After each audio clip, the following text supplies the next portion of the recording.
Hello students, कैसे हैं आप सब। आई होप आप सभी अच्छे होंगे। मैं आरती आप सभी का अपने परिवार फिजिक्स गुरु पर हार्दिक स्वागत करती हूं, जहां पर आप सभी पढ़ते हैं बीएससी के लिए केमिस्ट्री और फिजिक्स। और आज की क्लास है बीएससी सेकंड सेमेस्टर के लिए, जिसमें आपकी बुक चल रही है bio organic and medicinal chemistry. तो जैसे कि आप सभी को पता है, लास्ट टर्न पर हमने इसमें एक यूनिट स्टार्ट की थी, जो है आपकी यूनिट थर्ड, जो थी आपकी chemistry of nucleic acid. Nucleic acid के बारे में लास्ट टर्न पर हमने इसमें डिस्कस किया था। न्यूक्लिक एसिड किन किन चीजों से बनता है उनके बारे में बात की थी, न्यूक्लियोटाइड न्यूक्लियोसाइड के बारे में बात की थी, शुगर के बारे में बात की थी, और ये आपका फॉस्फोरिक एसिड और नाइट्रोजनस बेस जैसे आपका प्यूरिन और पायरिमिडीन था, इनके बारे में डिस्कस किया था। और आज हम बात करने वाले हैं कि आपका जो न्यूक्लिक एसिड बनता कैसे, किन चीजों से बनता है वो तो हमने बता दिया, लेकिन उन चीजों को किस तरह से जोड़ेंगे, किस तरह से अरेंज करेंगे जो आपका यहां से क्या बन जाए, न्यूक्लिक एसिड बन जाए। तो आज हम वही चीज देखने वाले हैं कि जो आपका सिंथेसिस है न्यूक्लिक एसिड किस तरह से बनाया जाता है। तो चलिए स्टार्ट करते हैं। तो सबसे पहले इसमें देखिए, जो फर्स्ट स्टेप होगा न्यूक्लिक एसिड बनाने के लिए, उसमें क्या होगा, involves the formation of purine and pyrimidine ribonucleotide. इसके फर्स्ट स्टेप में क्या होगा, आपका यहां से प्यूरिन पायरिमिडीन राइबोन्यूक्लियोटाइड आपका यहां से बनेगा, तब जाकर आपका यहां से क्या बन सकता है, तब जाकर आपका वहां से न्यूक्लिक एसिड बन सकता है। देखो मैं आपको एक सिंपल सी चीज बताऊं, छोटी छोटी चीजों से मिलकर क्या बनता है, बड़ी चीज बनती है। छोटी छोटी चीजों से मिलकर बड़ी चीज बनती है। जैसे अभी मैं, आप क्या कर रहे हो, छोटे छोटे टॉपिक्स पढ़ रहे हो, छोटे छोटे टॉपिक्स पढ़ रहे हो, अगर उन टॉपिक्स को आप पढ़ोगे, दिमाग में रखोगे, तो वहां से क्या कर सकते हो, एग्जाम में हाई स्कोर कर सकते हो। तो इसी तरह से क्या होगा, छोटे छोटे न्यूक्लियोटाइड्स को मिलाकर ही हम क्या करेंगे, न्यूक्लिक एसिड बनाएंगे। ये तो हमें पता है कि न्यूक्लियोटाइड से क्या बनता है, न्यूक्लियोटाइड और न्यूक्लियोसाइड से न्यूक्लिक एसिड बनता है, लेकिन किस तरह से बनेगा, इनके मॉलिक्यूल्स को किस तरह से अरेंज करेंगे वो बताया गया है इसमें। तो इतनी बात हो गई। Purine bases and pyrimidine nucleoside form the breakdown of nucleic acid. जो आपका प्यूरीन होता है और पायरिमिडीन न्यूक्लियोसाइड होता है, ये न्यूक्लिक एसिड के अंदर मॉलिक्यूल्स के अंदर क्या करता है, एक ब्रेकडाउन रिप्रेजेंट करता है। और वहीं आपका न्यूक्लियोटाइड कोफैक्टर और आपका न्यूक्लियोटाइड, ये आपका क्या करता है, ये आपका न्यूक्लिक एसिड को बनाकर रखता है, बचा कर रखता है। ठीक है, जो आपका प्यूरीन है, प्यूरीन बेस और पायरिमिडीन न्यूक्लियोसाइड है, ये न्यूक्लिक एसिड के अंदर ब्रेकडाउन क्रिएट करेगा। और वहीं आपका जो न्यूक्लियोसाइड के कोफैक्टर्स हैं और ये आपका न्यूक्लियोटाइड है, ये न्यूक्लिक एसिड को बचा कर रखेगा, एक तोड़ेगा और एक जोड़ेगा। ठीक है, आगे देखिए, इसमें nucleic acid are polymerized by the formation of peptide bond between nucleotide. ये बात आप सभी जानते हैं कि अगर हम लंबी कार्बन की चेन बना रहे हो, कोई बड़ी सी चेन बना रहे हो, जैसे एंजाइम में पढ़ा था, तो उसमें हम क्या करते हैं, पेप्टाइड बॉन्ड जुड़े होते हैं। क्या होते हैं, पेप्टाइड बॉन्ड। किस तरह से बताया था, समझाया था कि रेल के डब्बों की तरह क्या होते हैं, बहुत सारे बॉन्ड होते हैं, और वो बॉन्ड्स कौन से होते हैं, पेप्टाइड बॉन्ड। तो यहां से जो न्यूक्लिक एसिड होते हैं, इनके पॉलीमर जो बनते हैं, पॉलीमराइज्ड फॉर्म जो बनती है, पॉलीमराइज्ड फॉर्म जैसे एक होती है सिंपल कार्बन की चेन, देखो जैसे 1 के लिए आता है मोनो, 2 के लिए आता है डाई, और अगर 3 से ज्यादा हो तो उनके लिए क्या आता है, पॉलीमर। अब इसी तरह से जो आपके न्यूक्लिक एसिड हैं, उनकी ज्यादा फॉर्म बनाने के लिए हम क्या करते हैं, उनमें न्यूक्लियोटाइड के बीच में पेप्टाइड बॉन्ड प्रेजेंट होते हैं, और उनकी हेल्प से हम क्या करते हैं, न्यूक्लिक एसिड बनाते हैं। ठीक है, ये हो गया आपका यहां से इतना मतलब जो आपका इंट्रोडक्शन है कि किस तरह से आपका न्यूक्लिक एसिड यहां से प्रिपेयर हो सकता है। अब इसको लेकर इसमें स्ट्रक्चर दी गई है, किसको, न्यूक्लिक एसिड किस तरह से बनता है, इसको लेकर एक स्ट्रक्चर दी गई है, प्राइमरी स्ट्रक्चर है ये, उसके बारे में डिस्कस करेंगे। तो हम क्या करेंगे, आप पहले से नोट डाउन कर लीजिए, इसके बाद में स्ट्रक्चर के बारे में लिखा देती हूँ यहाँ पे। स्ट्रक्चर ऑफ किसके बारे में डिस्कस करेंगे, पहले आप पॉलीन्यूक्लियोटाइड के बारे में डिस्कस करेंगे, इसी में ऐड कर देते हैं, यहाँ पर स्ट्रक्चर डाल लीजिए इसमें, structure of polynucleotide, polynucleotide, nucleic acid, nucleic acid. ठीक है, अब चलो इसमें आगे करते हैं। आप सभी को पता है कि जो न्यूक्लिक एसिड बनेगा वो न्यूक्लियोटाइड को लिंक करके, कई सारे न्यूक्लियोटाइड किसके थ्रू लिंक होंगे, पेप्टाइड बॉन्ड के थ्रू लिंक होंगे, तब जाकर आपका न्यूक्लिक एसिड बनेगा। अब इसमें बॉन्ड किस किस के बीच बनेंगे, एक न्यूक्लियोटाइड का 3 वाले पोजीशन का OH ग्रुप दूसरे न्यूक्लियोटाइड की 5th पोजीशन वाले OH ग्रुप से जुड़ता रहेगा, लिंक होता रहेगा, लिंक होता रहेगा, और आगे आपका क्या बन जाएगा, न्यूक्लिक एसिड बन जाएगा। ठीक है, चलिए यहाँ पे लिख लीजिए, nucleotide are made up of long strand of nucleotide sub units. लिख लीजिए इसमें न्यूक्लिक एसिड, न्यूक्लिक एसिड, या चलो मैं लिख देती हूं, आप फिर सारे का एक साथ स्क्रीनशॉट ले लेना। ये देखो यहाँ पे ये लिख दिया है हमने, स्ट्रक्चर ऑफ पॉलीन्यूक्लियोटाइड या फिर न्यूक्लिक एसिड, ये अभी लिखवाया था आपको। और इसमें आगे क्या है, nucleic acid are made of long strands of nucleotide sub units. अभी बताया कि आपका जो न्यूक्लिक एसिड होगा न्यूक्लियोटाइड सब यूनिट्स को जोड़कर बना होगा, linked by phosphodiester bond between 3 OH group of 1 nucleotide and 5 OH group of next nucleotide. यानी कि एक न्यूक्लियोटाइड के 3rd पोजीशन वाले OH ग्रुप से जुड़ेगा और दूसरे न्यूक्लियोटाइड के 5th वाले OH, जैसे 3 पोजीशन पर OH होगा वो किससे जुड़ेगा, आपके 5th पोजीशन वाले OH ग्रुप के साथ जुड़ जाएगा। और बॉन्ड कैसा बनेगा, ये याद रखना कि कौन से बॉन्ड से जुड़ेगा आपका, ये फॉस्फोडाइएस्टर बॉन्ड आपका यहाँ पर बनता चला जाएगा। यानी कि न्यूक्लिक एसिड में जो आपका क्या होता है, फॉस्फोरिक एसिड होता है ना, उससे जुड़ जाएगा ये। ठीक है, तो आप यहाँ से क्या लीजिए, इसका स्क्रीनशॉट ले लीजिए। अब हम यहां से आपको स्ट्रक्चर बनाकर दिखाएंगे, थोड़ी सी लेंथी स्ट्रक्चर है, पूरे बोर्ड पर ही आएगी, तो पहले आप इसे नोट डाउन कर लो, फिर इसके बाद मैं आपको स्ट्रक्चर बनवाऊंगी। अब हम क्या करेंगे, यहां से न्यूक्लियोटाइड बनाएंगे। अब न्यूक्लियोटाइड किस तरह से बनेगा, देखो यहां से स्टार्ट करेंगे हम। तो यहां से आपका पहले क्या जोड़ना है, आपको यहां से फॉस्फोरिक एसिड लिखना है। अब देखो ना किस तरह से लिखा जाएगा, ये आपका O, ये P, ये O, ये आपका डबल बॉन्ड O, और ये आपका यहाँ से हो जाएगा OH, और ये आपका कौन सा एंड हो जाएगा, 5th एंड। ये पूरी स्ट्रक्चर बनाएंगे और पूरी स्ट्रक्चर बनाकर फिर देखेंगे। तो यहाँ से अभी तो हमने ऐसी बना ली, देखो अब ये बनाएंगे हम छोटा छोटा, क्योंकि स्ट्रक्चर बहुत बड़ी है, इस तरह से समझ में नहीं आएगी और पूरे बोर्ड पे आ भी नहीं पाएगी। फिर ये हो गया कौन सा, फॉस्फोरिक एसिड। ये आपका जुड़ेगा राइबोज शुगर के साथ, किसके साथ जुड़ेगा, राइबोज शुगर के साथ। जैसे आपका ये O,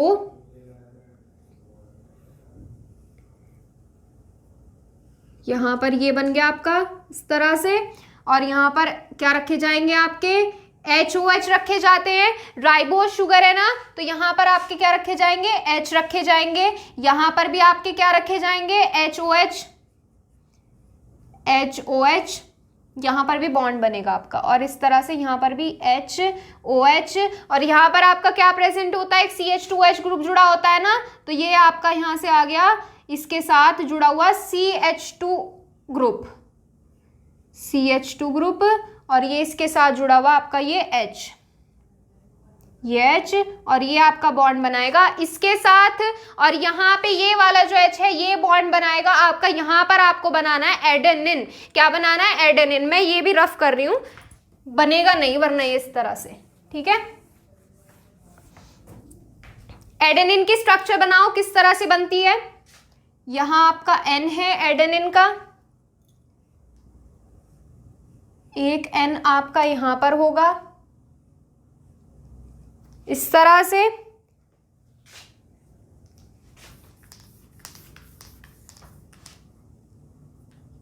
यहां पर आपके कौन सा ग्रुप जुड़ा होगा, यहां पर आपका एक और N, यहां पर आपका NH2 दिख रहा है ऊपर, हाँ NH2 हो गया। ये आपका यहाँ से डबल बॉन्ड के साथ N, और ये आपका इस तरह से जुड़ेगा, ये जुड़ गया यहाँ से। ठीक है, ये आपका क्या बन गया, यहाँ से एडेनिन हो गया। ठीक है, मैं लिख देती हूं, ये है आपका एडेनिन, ये है आपका राइबोज, और ये है आपका फॉस्फोरिक एसिड,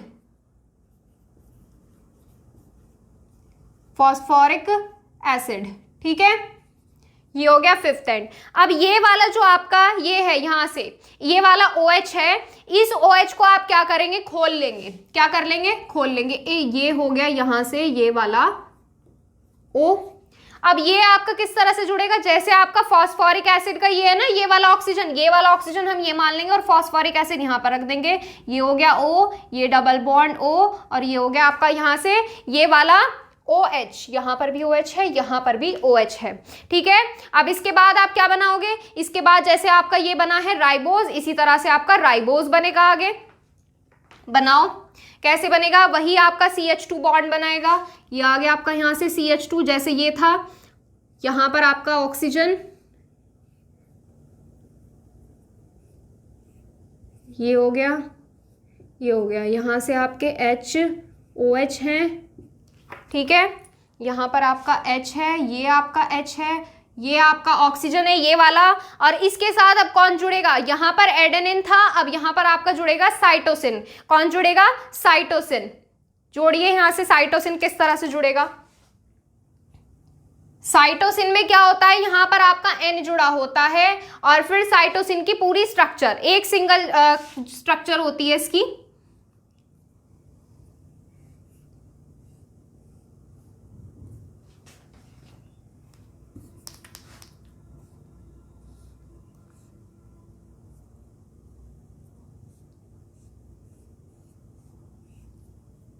ठीक है, यहां पर आपके क्या जुड़े होते हैं? N और NH2 ग्रुप जुड़े होते हैं।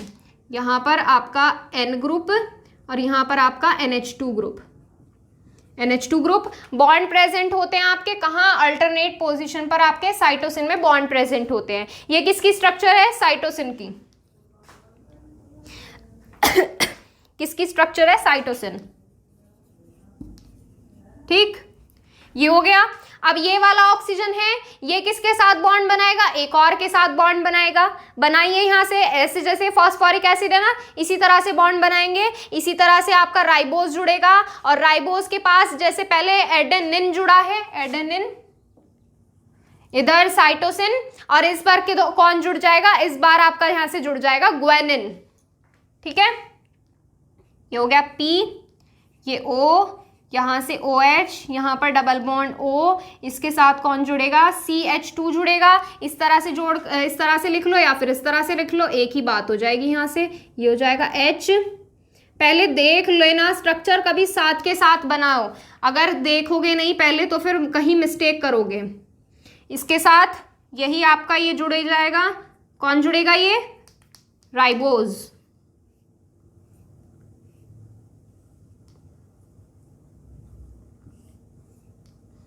ये आपका H, इसके साथ OH, ये इसका H है, ये इसका H है, यहाँ पर ये ऑक्सीजन है। एक और ग्रुप आएगा भी नीचे इसमें, कभी सोचो। और इसके साथ कौन जुड़ेगा? अभी बताया था आपको, ग्वेनिन जुड़ेगा। ग्वेनिन में आपके कौन होते हैं? कितने होते हैं? 2 रिंग्स प्रेजेंट होती हैं। करो यहाँ से, बनाओ यहाँ से रिंग। किस तरह से बनेगी ये? यहाँ पर आपका N, इसके साथ कौन जुड़ा होता है? एक बॉन्ड अल्टरनेट में डबल, और फिर यहाँ पर N, और फिर इसके साथ कौन जुड़ा है? यहाँ पर दूसरी रिंग जुड़ी है इस तरह से। और यहाँ पर कौन प्रेजेंट होते हैं? एक साइड इसमें डबल बॉन्ड के साथ O, फिर एक कॉर्नर पे NH, और फिर NH2 और N, NH2, NH, यहाँ आपका आ जाएगा NH, और ये आ गया आपका यहाँ से N। और बॉन्ड कहाँ प्रेजेंट होते हैं इसमें? डबल। एक डबल बॉन्ड आपका यहाँ प्रेजेंट होता है और एक डबल बॉन्ड आपका इधर प्रेजेंट होता है। ये कौन है? ग्वेनिन। ग्वेनिन, ठीक है। अब यहाँ पे ये वाला ऑक्सीजन है, ये वाला ऑक्सीजन किसके साथ रिएक्ट करेगा? ये वाला ऑक्सीजन ऐसी फास्फोरिक एसिड के साथ जुड़ेगा, ऐसी राइबोज जुड़ेगा। अब यहाँ पे ग्वेनिन आ गया तो लास्ट कौन बचा? यूरेसिल बचा है। यूरेसिल आपका यहाँ पर आकर जुड़ जाएगा। बनाओ स्ट्रक्चर। किस तरह से बनाओगे? ये P, ये O, यहाँ से OH दिख रहा है यहाँ से, हाँ इतना तो दिख ही रहा है अभी तो। ये P O OH double bond के साथ O, यहाँ से आ जाएगा CH2C, और ये आपका यहाँ से क्या बनाना है? ये आपको यहाँ से आपका ये राइबोज बनाना है। बनाओ राइबोज। किस तरह से बनेगा? अब तो राइबोज याद हो जाना चाहिए आप सबको, कई बार बना चुके हैं। यहाँ पर ये है O। अब देखना ध्यान से, ये जो O बचा है ये कौन सा कोना कहेंगे हम इसको? ठीक है, यहाँ OH, और यहाँ पर कौन बचता है? अब अरे ये एक H तो हम रह ही गया यहाँ से हमारा। ये पूरा करना, कभी छोड़ दो ऐसे ही। ध्यान रखना हर एक हाइड्रोजन का, हर एक ऑक्सीजन का ध्यान रखना, ठीक है। अब इसके साथ कौन जुड़ेगा? यूरेसिल। यूरेसिल की स्ट्रक्चर आपको लास्ट क्लास में बनवाई थी। यूरेसिल आपने क्या करना है? बस यहाँ पर जोड़ देना है। यूरेसिल किस तरह से बनता है आपका? यूरेसिल आपका बनता है N, यहाँ पे बनेगा नहीं, वैसे जगह कम है इसमें, चलो ऐसे ही कर दिया। इसमें क्या होते हैं, डबल बॉन्ड प्रेजेंट होते हैं, डबल बॉन्ड के साथ ऑक्सीजन जुड़े होते हैं 2 और एक NH जुड़ा होता है। डबल बॉन्ड के साथ ऑक्सीजन यहाँ पर और एक क्या जुड़ा होता है, NH, और बाकी क्या होते हैं, वैलेंसी के हिसाब से इसमें पाई बॉन्ड प्रेजेंट होते हैं। ठीक है, ये आपका क्या है, यूरेसिल। ठीक है, अब देखो ये है आपका एक पॉलीन्यूक्लियोटाइड की स्ट्रक्चर। अब देखो ये कैसे जुड़ती हैं, ये 5वां एंड है और ये आपका 3rd एंड है। ये कौन सा है, ये 3rd एंड है, यहां पर लिख दें, ये है आपका 3rd एंड। ठीक है, ये वाला कोना, यहां पर भी आपको क्या दिखाना है, बॉन्ड दिखाना है। छोटा सा नीचे ये डंडा दिख रहा होगा, ये बॉन्ड है बेटा। क्या है, बॉन्ड। या फिर 1 मिनट रुको आप, अब देखो यहां से ये क्या है, यहां पर बॉन्ड दिख रहा होगा। ये वाला 3rd एंड और ये वाला 5th एंड आपस में जुड़ जाते हैं और तब एक यहां से पॉलीन्यूक्लियोटाइड बनता है। ठीक है, ये है पूरी इसकी प्राइमरी स्ट्रक्चर। इसे आप बेटा क्या कर ले, स्क्रीनशॉट ले लें या फिर नोट कर ले, जैसा आपको सूटेबल लगे वैसा कर लो। ठीक है, कंफ्यूज नहीं होना, मैंने सारी स्ट्रक्चर आपको बनाकर दिखाई है, आपने देख ली होगी। अगर नहीं समझ में आई तो वीडियो पीछे करो और दोबारा देख लो। ठीक है, ये हो गई इसकी प्राइमरी स्ट्रक्चर ऑफ पॉलीन्यूक्लियोटाइड। और ये किसकी है, RNA के लिए है ये स्ट्रक्चर, RNA के लिए, क्योंकि इसमें हमने क्या लिया है, राइबोज लिया है। क्या लिया है, राइबोज लिया है, इसलिए RNA के लिए है। ठीक है, ये RNA की स्ट्रक्चर हो गई, नोट करिए इसे। देखो इसमें सेकंड जो है डबल हेलिकल स्ट्रक्चर है DNA के लिए। पहले अभी आपको RNA की स्ट्रक्चर बताई थी, अब आप इसमें DNA की स्ट्रक्चर देखिए।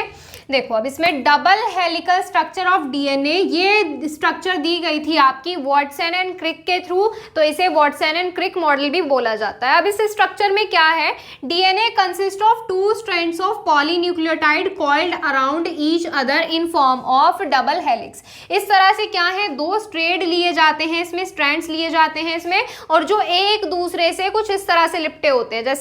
जैसे अभी आपको दिखाऊं, 1 मिनट एग्जांपल दिखाते हैं आपको। देखो इसमें एग्जांपल, देखो ये एक स्ट्रैंड है और ये दूसरा स्ट्रैंड है। अब ये किस तरह से लिपटे हुए हैं, एक तो ऐसे हैं जैसे कॉइल लिपटी होती है आपकी, जैसे अभी आपको किसमें एक एग्जांपल दिखाया था इस तरह से हमने। और इसमें दूसरी स्ट्रैंड कैसे होती है, दूसरी स्ट्रैंड इस तरह से होती है, वो आपकी इस तरह से लिपटी होती है, आपस में ये इस तरह से लिपटे होते हैं, समझ रहे हो। यहां से देखो, जैसे एक स्ट्रैंड इस तरह से लिपट गई आपकी, घूम गई, और दूसरी यहां से और इस तरह से, इस तरह ऐसे घूमी होती है। ठीक है, ये इस तरह से आपकी ये स्ट्रक्चर बनी हुई है, ये रही पूरी आपकी ये स्ट्रक्चर। अब इसमें आगे देखो, आगे क्या दिखाया गया है इसमें, आगे इसमें और बताया गया है, the basis of one strand of DNA are paired with the basis of other strand to be means of the hydrogen bond. एक स्ट्रैंड जो है दूसरे स्ट्रैंड के बेस के साथ हाइड्रोजन बॉन्डिंग बनाएगी, जिसमें आपका एडेनिन पेयर अप करेगा थायमीन के साथ और ये 2 हाइड्रोजन बॉन्ड बनाएगा। वहीं आपका ग्वानिन पेयर अप करेगा साइटोसिन के साथ और ये आपका 3 हाइड्रोजन बॉन्डिंग बनाएगा। जैसे ये है ना, एक स्ट्रैंड के अंदर क्या होंगे आपके, एडेनिन 2 बॉन्ड बनाएगा किसके साथ, थायमीन के साथ, और ग्वानिन बनाएगा साइटोसिन के साथ 3 हाइड्रोजन बॉन्ड। ठीक है, both of the strands of DNA are separated by 20 angstrom. इनके बीच का जो ये डिस्टेंस है ये कितना होगा, ये 20 एंगस्ट्रॉम होगा। 20 एंगस्ट्रॉम ज्यादा बड़ी यूनिट नहीं होती है। ठीक है, each strand completes a turn in 34 angstrom. हर एक स्ट्रैंड, जैसे यहां से एक टर्न स्टार्ट और यहां पे खत्म, इन दोनों के बीच का जो डिस्टेंस होगा 34 एंगस्ट्रॉम इनके बीच का डिस्टेंस होगा। ठीक है, आगे देखो इसमें, and the 10 nucleosides in one chain, there are 10 nucleosides in one chain and 2 nucleosides are 3.4 apart। इसमें ये कहा गया है कि एक न्यूक्लियोटाइड के अंदर, जैसे यहाँ पर एक न्यूक्लियोटाइड है, उस एक चेन है, जैसे यहाँ पर मान लो एक चेन है, ये इस तरह से एक चेन के अंदर 10 न्यूक्लियोटाइड प्रेजेंट होंगे, जिसमें से 2 न्यूक्लियोटाइड के बीच की दूरी, यानी कि देखो जैसे क्या है 1 2 3 4 5 6 7 8 9 10, इस तरह से इन दोनों के बीच की दूरी जो होगी 3.4 एंगस्ट्रॉम होगी। ठीक है, क्लियर है। अब यहाँ से हम क्या करेंगे, आपको बॉन्ड बनाकर दिखाएंगे, कौन सा बॉन्ड किस तरह से कहाँ से जुड़ा होता है, जो आपके एडेनिन और थायमीन के हैं। देखो, जैसे यहां से सबसे पहले क्या बनाता है, ग्वानिन ट्रिपल बॉन्ड बनाएगा साइटोसिन के साथ, यहां पर प्रेजेंट होते हैं। ठीक है, ग्वानिन बॉन्ड बनाएगा ट्रिपल बॉन्ड साइटोसिन के साथ। वहीं एडेनिन डबल बॉन्ड बनाएगा थायमीन के साथ, एडेनिन डबल बॉन्ड बनाएगा थायमीन के साथ। फिर क्या कर सकते हो, उसे पलट सकते हो, फिर थायमीन डबल बॉन्ड बनाएगा एडेनिन के साथ, और फिर साइटोसिन ट्रिपल बॉन्ड बनाएगा ग्वानिन के साथ। इसी तरह से क्या होंगी, हर एक न्यूक्लियोटाइड के बीच में बॉन्डिंग प्रेजेंट होंगी। कर सकते हो बॉन्डिंग, करो। यहाँ पे साइटोसिन क्या करेगा, ट्रिपल बॉन्ड बनाएगा ग्वानिन के साथ, थायमीन डबल बॉन्ड बनाएगा एडेनिन के साथ, और यहां से एडेनिन डबल बॉन्ड थायमीन के साथ, और यहां से ग्वानिन ट्रिपल बॉन्ड बनाएगा साइटोसिन के साथ। इसी तरह से ये क्या होंगी, इन दोनों में रिपीट होंगी। बना सकते हो, कर सकते हो। यहां से चलो आपको ये बता देते हैं, ग्वानिन ट्रिपल बॉन्ड साइटोसिन के साथ, और यहां से एडेनिन डबल बॉन्ड थायमीन के साथ, थायमीन डबल बॉन्ड एडेनिन के साथ, और यहाँ से साइटोसिन बनाएगा ट्रिपल बॉन्ड ग्वानिन के साथ। इसी तरह से नीचे करो, यहाँ से आपका कौन बना रहा है, साइटोसिन ग्वानिन के साथ बना रहा है। तो अब आपको क्या करना है, अब आपको यहाँ से करना है, ऐसे ही आपका कौन बॉन्ड बनाएगा, इसी तरह से बॉन्डिंग करते जाएंगे। एडेनिन ले लो चाहो, इस बार एडेनिन डबल बॉन्ड बनाएगा थायमीन के साथ, और थायमीन डबल बॉन्ड बनाएगा एडेनिन, साइटोसिन ग्वानिन के साथ, और यहां से ग्वानिन कौन किसके साथ बॉन्ड बनाएगा, ट्रिपल बॉन्ड साइटोसिन के साथ। इसी तरह से क्या हो गई, ये आपकी डीएनए की स्ट्रक्चर हो गई है। यहां से आप इसका स्क्रीनशॉट ले लीजिए पूरे का। अब देखो, इसमें आगे अगर आप इसकी ऐसी ही स्ट्रक्चर बनाना चाहते हो जैसे आपने आरएनए की बनाई थी, तो आरएनए के स्ट्रक्चर में आपने क्या करना है, वही आपने क्या लेना है, फॉस्फोरिक एसिड लेना है, फॉस्फोरिक एसिड।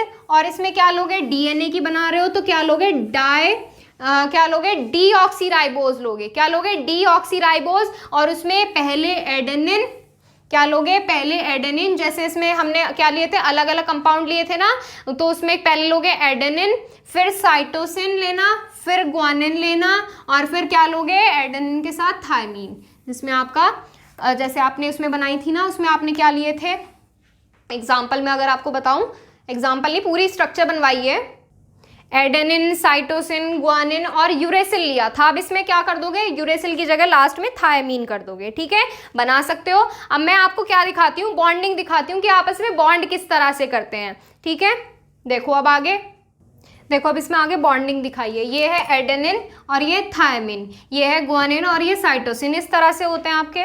तो इसमें अब इनकी बॉन्डिंग दिखाएंगे, हाइड्रोजन बॉन्डिंग किस तरह से करते हैं। जैसे हाइड्रोजन बॉन्डिंग ये कर लेगा, ये किसके साथ हाइड्रोजन बॉन्डिंग करेगा, इसके साथ। और इसी तरह से ये वाला H किसके साथ हाइड्रोजन बॉन्डिंग करेगा, इसके साथ। तो एडेनिन और थायमिन के बीच में कौन हो गए, 2 हाइड्रोजन बॉन्डिंग प्रेजेंट हो गई। ठीक है, और इसी तरह से किसमें होगा, ग्वानिन और साइटोसिन के अंदर होगा, इसमें क्या होंगे, 1 हाइड्रोजन बॉन्डिंग ये करेगा। क्लियर है इतनी बात। दूसरी हाइड्रोजन बॉन्डिंग ये करेगा।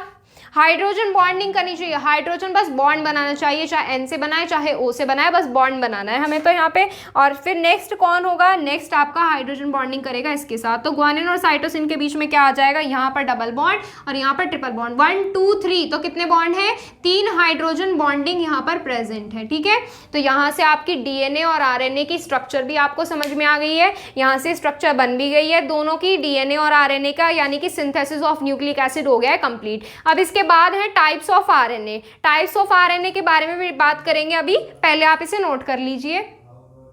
देखिए अब आगे इसमें टाइप्स दिए गए हैं आरएनए। आरएनए जो राइबोन्यूक्लिक एसिड होते हैं वो कितने टाइप्स के होते हैं और आरएनए होते क्या हैं, इनके बारे में बताया गया है। RNA is present in most of the cells along with DNA. RNA जो होते हैं सेल्स में डीएनए के साथ साथ प्रेजेंट होते हैं। डीएनए आरएनए पढ़ा है, किसके अंदर होते हैं, प्लांट्स, एनिमल्स, बैक्टीरिया, वायरस, जितने भी लिविंग थिंग्स होते हैं उनके अंदर क्या प्रेजेंट होते हैं, डीएनए और आरएनए प्रेजेंट होते हैं। अब आरएनए जो है डीएनए के साथ साथ प्रेजेंट होता है और ये कितने टाइप का होता है, 2 टाइप्स का होता है। पहला क्या है, जेनेटिक जेनेटिक आरएनए और दूसरा है नॉन जेनेटिक आरएनए। अब ये जेनेटिक और नॉन जेनेटिक क्या है? देखो, कुछ वायरसेस ऐसे होते हैं जिनके अंदर डीएनए प्रेजेंट नहीं होता है, तो उन वायरसेस के अंदर आरएनए क्या करता है? उनके लिए जेनेटिक मटेरियल का काम करता है। तो इसीलिए क्या करते हैं, क्या कहते हैं उसको? जेनेटिक आरएनए कहते हैं। कुछ वायरसेस के अंदर डीएनए नहीं होता है, आरएनए ही डीएनए का काम करता है, यानी कि उनकी जेनेटिक इंफॉर्मेशन के बारे में बताता है, इंफॉर्मेशन प्रोवाइड करता है, तो उसे जेनेटिक आरएनए कहा जाता है।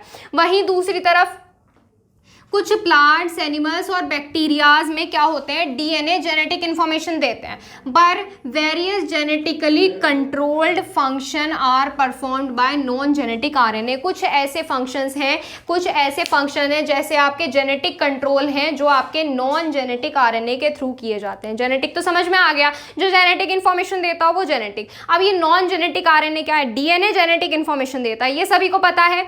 अब इसमें कुछ ऐसे फंक्शंस भी होते हैं, कुछ ऐसे वेरियस फंक्शन होते हैं वायरसेस के अंदर या किसी भी प्लांट के अंदर, एनिमल के अंदर, जो काम सिर्फ नॉन जेनेटिक आरएनए के थ्रू ही किया जा सकता है। ऐसे ऑर्गेनिज्म में क्या होता है? डीएनए तो प्रेजेंट होता है न्यूक्लियस के अंदर, और प्रोटीन सिंथेसिस जो होता है वो आरएनए के थ्रू होता है। प्रोटीन सिंथेसिस है। अब देखो, बॉडी के अंदर बात कर रहे हैं, एंजाइम भी होता है, प्रोटीन भी होता है, न्यूक्लिक एसिड भी होता है, अमीनो एसिड भी होता है, सब होता है। न्यूक्लिक एसिड के अंदर क्या है? आरएनए और डीएनए प्रेजेंट होते हैं। तो इसमें क्या होगा?